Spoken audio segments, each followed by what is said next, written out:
30 సంవత్సరాలు జెండా మోసి మోసి గుద్ద దెంగించుకుంటే యువతో బోసిడి ముందు వస్తుందంట, ఇక్కడ ఫ్లెక్స్ చేసుకుంటుందంట. ఇక నేను స్టేట్ ప్రెసిడెంట్ ఏం లాభము? నా ఎంబడి ఓడి తిరగాలి, క్యాడర్ కి ఏం సమాధానం చెప్పుకోవాలి? కిదా టిక్కిడి ప్రభాకర్ రెడ్డి ఫోటో లేకుండా మంత్రాబాద్ డివిజన్ లో నువ్వు కాంగ్రెస్ పార్టీ క్లిక్ చేస్తావు. ఈ మంత్రాబాద్ లో రక్తం ప్రాణం జీవితం పెట్టాం. నువ్వు ఎలా అధికారం ఉంటే ఆడ జెండా వస్తా అంటే పోయి ఏదైనా చెప్పుకో, మాకు సంబంధం లేదు. మర్యాద చెప్పుకుంటావా? పిసిసి ప్రెసిడెంట్ చెప్పుకో, రాహుల్ గాంధీ దగ్గర కూడా చెప్పుకో. ఫ్లెక్స్ చేసే ముందు ఎవరు డిజైన్ చేసిండు, ఫ్లెక్స్ ఎవడు ఏం చేసిండు, రఘువీర్ గారు ప్రమేయం ఉందా లేదా? ఈ ఫ్లెక్స్ దాంట్లో వేస్తే జేపీఆర్ అన్న ఫోటో ఎందుకు వేయలేదు? మళ్ళా ఫ్లెక్స్ చేయమని మా డాడీ ఫోటో లేకపోతే నా అంతలో నేను పోయి వీడియో పెట్టి నేనే చెప్తా. రామరెడ్డి అన్నటువంటి మంత్రాబాద్ లో నువ్వు కావాలి, నీకు జేపీఆర్ అవసరం లేదా? ఎన్ని యాంగిళ్లలో నవ్వాలో అన్ని యాంగిళ్లలో పోతుపోయిన ఫ్యామిలీ మీద నవ్విపోతారు.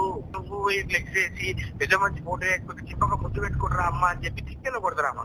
నువ్వు పూడక పార్టీ మారుకుంటా పెద్ద మంచి బొమ్మ వేయకపోతే చింపక ముద్దు పెట్టుకుంటారా? నేను చెప్తున్న పోరాడు సురేష్ అనేటోడు రెగ్యులర్ రఘువీర్ గారితో మందు అవుతాడు.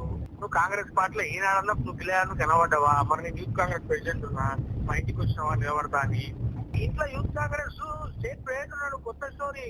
నీకు చిన్నపిల్లలకి కనబడొచ్చేమో. బయట రాష్ట్రంలో నేను నెంబర్ 3 ముఖ్యమంత్రి పిసిసి. Who are you? నువ్వు పార్టీకి ఏం సర్వీస్ చేసినావు? నువ్వు ఎవరు? నువ్వు టీడీపీలో ఉన్నప్పుడు మా డాడీ కదా నీకు కనవాపు తీసుకొచ్చింది. అధికారం కోసం కాంగ్రెస్ కి బీఆర్ఎస్ లో పోయినావు. నేను అడుగుతున్న కృష్ణ యాదవ్, నీకు సిగ్గు శరం ఉంటే మా నాయన నీకు బీసీ అయితే నీకు టికెట్ ఇస్తా అన్నాడు కదా. నీకు టికెట్ ఇస్తా అన్నాక భోజుడికే నువ్వు అయ్యే ఫోటో అయ్యవా? పిసిసికి చెప్పు, ముఖ్యమంత్రికి చెప్పు. నువ్వు వచ్చి నీ మర్మానికి రాయకే అనుభవం లేదు. ఎవడో డ్రగ్గిస్ట్ గారు చెప్తే మన మాటలు నమ్మి నన్ను బ్లేమ్ చేస్తారు. నువ్వు గంజాయిగాడు ఆడిన నాటకంలా మన ఇద్దరం కొట్లాడుకుంటే రేపు పొద్దున నేను పోటీ చేస్తే నాకు డ్యామేజ్, నువ్వు పోటీ చేస్తే నాకు డ్యామేజ్. ఓన్ ప్లస్ ఈడ మాకు బాస్ ఎవరు లేడు, నేనే బాస్. నువ్వు బ్లేమ్ చేసే జగ్గి ప్రభాకర్ రెడ్డి కొడుకుని కాదు, స్టేట్ యూత్ కాంగ్రెస్ ప్రెసిడెంట్ నేను. అందుకు యాదగిరెడ్డి అని ఉన్నాడు టీఆర్ఎస్ అయినా నువ్వేనుగా వాళ్ళ కొడుకు కూడా అర్థం మాట్లాడతాడు. సామారంగారెడ్డి ఉన్నాడు. సామారంగారెడ్డి ఇంట్లో 3 కొడుకులు తిరుమల గాని నరేందర్ గాని ఎంత లైక్ చేస్తారు తెలుసా? వాళ్ళ అన్న పిల్లలు ప్రభాకర్ రెడ్డి పిల్లలు పరమేశ్ వాళ్ళు ఎవరైనా. మా చిల్లర్ గారు ఉన్నాడు. మా చిల్లర్ గారు ఏం బట్టి తిరిగే పోరలు చుట్టా కూడా ఎవరైనా ఎవరు కూడా నన్ను నో కంటారు. మరి అందరు నాతో ఫ్రెండ్లీగా మాట్లాడతారు.